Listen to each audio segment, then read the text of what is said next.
Greetings, dear listeners, and welcome to the inaugural meeting of the official A Warning to the Curious Book Club.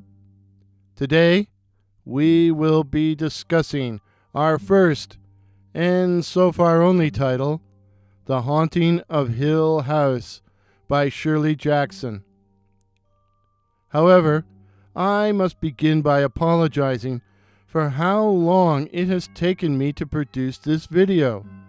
But no sooner had I proposed reading The Haunting of Hill House when my studio was shut down, which took the wind out of my sails, to put it mildly.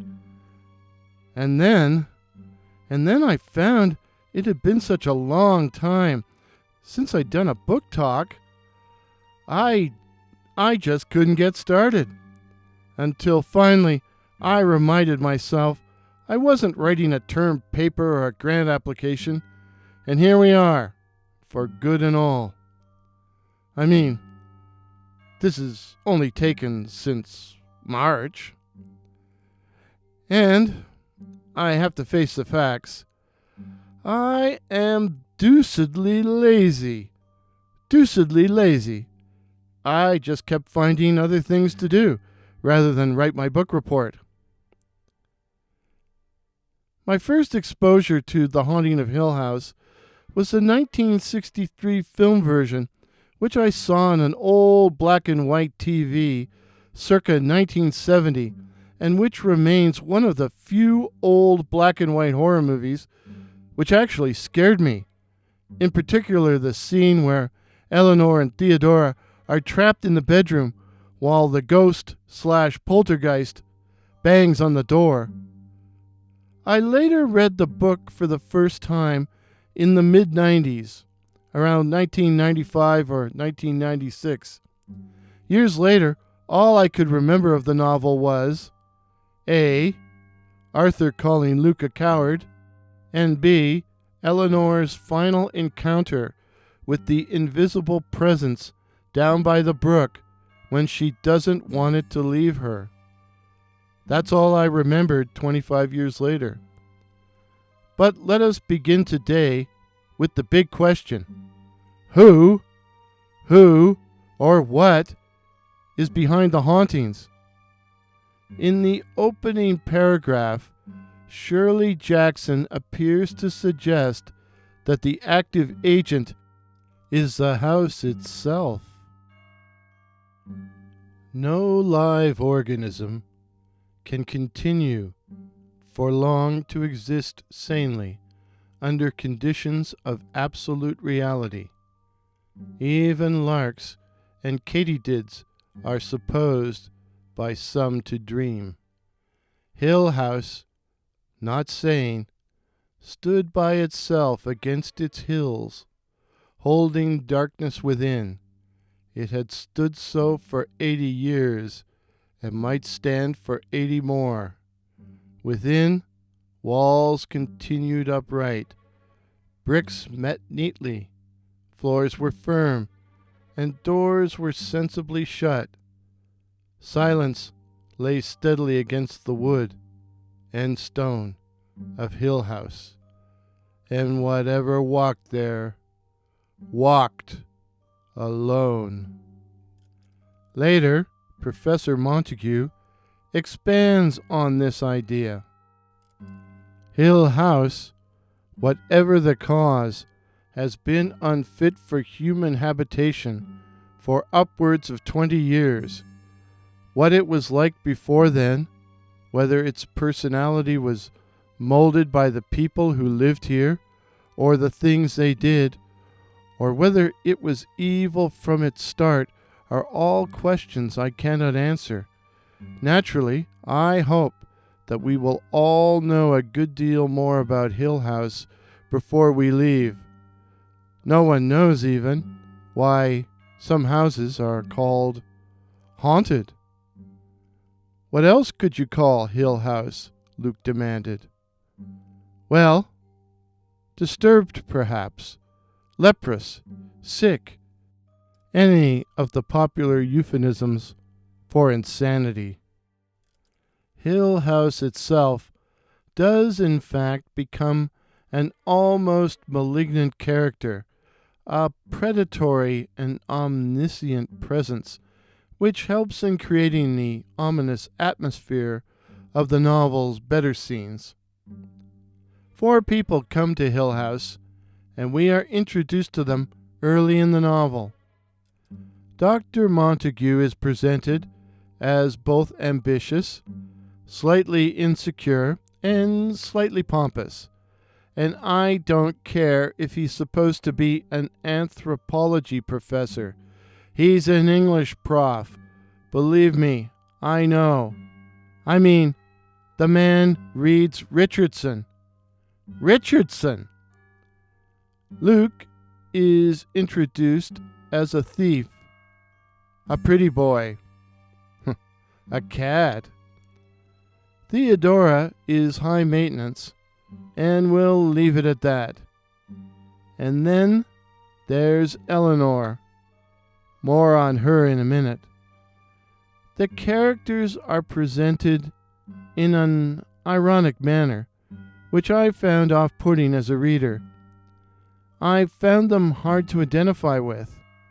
Now, perhaps it isn't always necessary to like the characters in a story, although I tend to enjoy a story more when I do.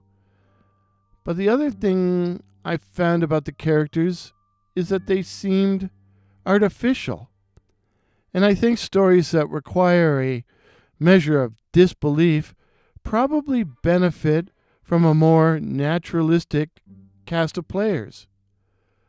I mean, I've been called many names by younger people in my time, but insolent graybeard? In addition to her novels, Shirley Jackson was a humor writer, and I see a touch of parody in some of her characters, in particular those of Arthur and Mrs. Montague. But back to Eleanor. The only critic I read with regards to the book was Laura Miller's introduction to the Penguin Classics edition of The Haunting of Hill House. She says the following about Eleanor. What makes The Haunting of Hill House a great ghost story is that Jackson also sets a trap for her readers. Eleanor Vance, the young woman around whom the uncanny events of the novel constellate, is no mere snoop. She is drawn into this adventure, the narrator implies, by the house itself, and the terrible things that happen there emerge from and express her inner life. Eleanor is a genuine literary character rather than a device of the narrative. She is a complicated and distinctive individual, peculiar even, although not so peculiar that she fails to engage the reader's sympathy. We experience the novel from within Eleanor's consciousness, and however unreliable we know her to be, we are wedded to her. When the house infiltrates her psyche, the reader, so thoroughly bound up in her, is also invaded. When the ground pitches and ripples beneath her feet, we are unsteady too. When Eleanor is snared, so are we. Most ghost stories offer a cozy armchair chill or two, but The Haunting of Hill House exudes a lingering, clammy dread. After reading that, I started to think one's enjoyment of the novel probably depends on how well you identify with Eleanor. For example, Eleanor was listener Nicole's favorite character, and she really liked the novel, giving it a rating of 5 out of 5.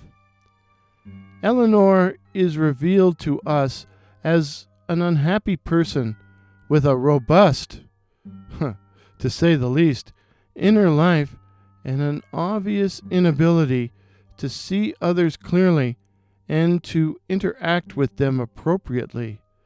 The first chapter is largely focused on Eleanor's journey to Hill House, which meanders between moments of intense fantasy and daydreaming and awkward and unpleasant interactions with the people she meets. The little old lady she knocks down, the waitress in the diner, Dudley at the gate. These disagreeable episodes puncture the lyrical mood of Eleanor's daydreams, creating a disturbing and unsettling atmosphere which culminates in Eleanor's first glimpse of Hill House. The house was vile, and which continues when she meets Mrs. Dudley, who has one of the novel's best lines. In the night, in the dark.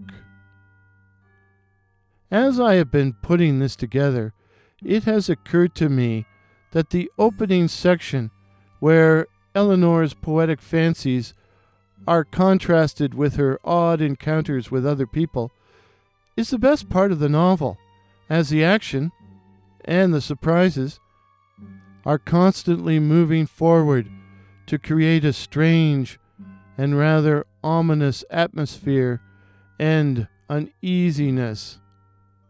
But things slow down when the rest of the cast appear. An aside, listener Nicole and I disagree about the diner scene. She feels it falls flat, whereas I liked it as a collision between reality and Eleanor's fantasy, between naturalism and the novel's artificiality. The man and the girl seem like actual people to me, more so than the novel's other characters. One of the fascinating aspects of Eleanor's character is trying to figure out whether Eleanor is A, just socially awkward, B, going insane, C, a victim possessed by Hill House, or D, all of the above. I go for option D, as Eleanor seems very passive when she is just Eleanor, but is nastier and more aggressive and active when under the influence of the house. This passive-aggressive possession/confusion is displayed in Eleanor's death scene. Spoiler alert, she dies, as she drives her car into the tree while saying to herself, "Why am I doing this? Why am I doing this? Why don't they stop me?" Bang! But now I want to touch on what I felt were some of the novel's weaknesses. It's slow. Listener Brenda writes, "Unfortunately, I have to admit, I was disappointed in the novel. To say that it's a slow burn is an understatement. I definitely believe it to be in the category of psychological horror, and to be perfectly honest, I was bored and struggled to finish it. I suppose I've become jaded by the slasher flicks, full of jump scares and gore. I found sitting around the drawing room drinking brandy to be, overall, sleep-inducing and not at all scary. I would say that the novel is eerie. It gives a slight feeling of unease, but doesn't really seize the attention. Often in horror stories, you get a slow build-up to the coming terror. But in this case, I didn't get the payoff. In fact, I experienced a loss of focus, and I felt the novel lost focus. A lot of the later sections of the book seem to be about Eleanor bickering with Theodora, ostensibly over Luke, which may work to illustrate Eleanor's descent into madness or possession, and to mirror the fighting of the Crane sisters. But I just found it distracting. In the 1963 film, the scene with the poltergeist banging on the bedroom door while Eleanor and Theodora are trapped inside terrified me. In the film, it's a very loud, booming sound. But I found the terror didn't translate onto the printed page when I read it in the novel. Side note, listener Nicole, however, found the bedroom scene the scariest scene in the novel. I found this lack of chills especially true in regards to the scene where Eleanor and Theodora are fighting and wind up outside in a spectral landscape where the colors reverse and the trees become white while the sky turns black. Laura Miller felt it was the most terrifying scene in the novel, but I found myself distracted and focusing on the quarrel. To me, the most effective scary scene in the book occurs near the end, when Eleanor finds herself the odd person out and once again arrives at the edge of the brook, watching as invisible footsteps approach her. It was the one scene I remembered from my first reading of the novel back in the mid-1990s. Now, some listeners, such as Brenda, have pointed out that this story is psychological horror, where the terror stems from Hill House's possession of Eleanor's mind. But I needed some real frights to keep my attention. As a heroine, I found Eleanor more a pathetic than tragic figure, with a high cringe factor. I felt sorry for her more than I identified with her. Side note, Arthur and Mrs. Montague are so obnoxious as to be caricatures, but the novel sure picks up after they enter the scene. This is most obvious when listening to the audiobook, as the reader's energy level noticeably increases. The narrator, actor David Warner, is excellent, so good that when he read Eleanor, I actually forgot I was listening to an older man instead of a woman. And there is a link to the audiobook in the description, so you can have a listen for yourself.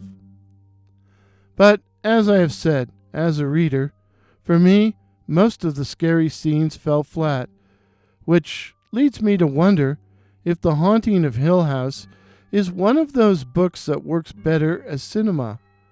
The 1963 film was directed by Robert Wise, director of West Side Story and The Sound of Music. But don't let that fool you. He started out working for the legendary horror producer Val Lewton, directed The Body Snatchers with Boris Karloff, as well as The Day the Earth Stood Still. So Wise was a versatile director who knew how to make a scary movie, and I've never forgotten his 1963 film version of The Haunting of Hill House, which is called The Haunting. The end. Eleanor dies. Some have expressed disappointment with the ending. Brenda wrote, "Lastly, I was completely dissatisfied with the ending. Again, being very accustomed to the final girl trope, I was wholly disappointed with Eleanor's fate. I expect my horror to not necessarily have a happy ending, but at least leave the reader with a glimmer of hope, i.e., the final girl limping away. So to have the protagonist end as unceremoniously as she did really grinds my gears." I understand Brenda's reaction, but I don't know how the novel could have ended differently. The fact is, Eleanor has no place to go. But will she now haunt Hill House? I don't know. The last words of the novel suggest otherwise. And whatever walked there walked alone. And mind you, if whatever walked there walked alone, perhaps Eleanor was ultimately shut out of Hill House too.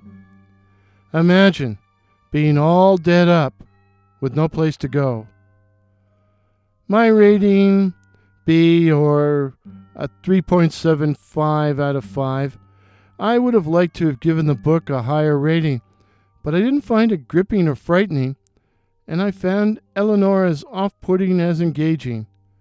As I said earlier, pathetic rather than tragic. But what do you think, dear listeners? What do you think? Please share your rating and thoughts about the novel in the comments below. And my heartfelt thanks to all those who took time to send me their ideas about the book. I will put out some suggestions as to our next book in the next few days, and this time, I promise to wrap things up in a more expeditious manner. P.S. Listener Nicole felt Eleanor's fragile mind was responsible for the paranormal happenings, but that the physical manifestations were caused by the Dudleys. Nicole wrote, I just felt the Dudleys were so off-putting that there had to be a reason, and they seemed to be the type to take advantage of the rumors. I pictured secret hallways so they could pop out and bang on doors and then hide. In a small village, an empty house to take care of, it just made sense to me. Guaranteed paycheck, very little work. The novel may in fact provide some evidence for this idea. Consider the following remarks of Dudley. You think they could get anyone else to open this gate? You think anyone else would stay around here that long, except me and my wife? You think we can't have things just about the way we want them, long as we stay around here and fix up the house and open the gates for all you city people think you know everything? Perhaps Nicole is right. After all, the Dudleys do drive off in a late model convertible. If this is your first visit to my channel, my name is Warren, and I usually tell original ghost stories and original horror stories featuring such cryptids as the Night Floaters, werewolves, and the black-eyed children. I hope you will consider subscribing and help me to reach my goal of 2,021 subs in 2021. If you haven't had the opportunity yet to read The Haunting of Hill House by Shirley Jackson or listen to the excellent audiobook, link in the description, why not read it or listen to it and come back and watch the video again and share with us your thoughts on The Haunting of Hill House by Shirley Jackson. Till midnight. Cheers.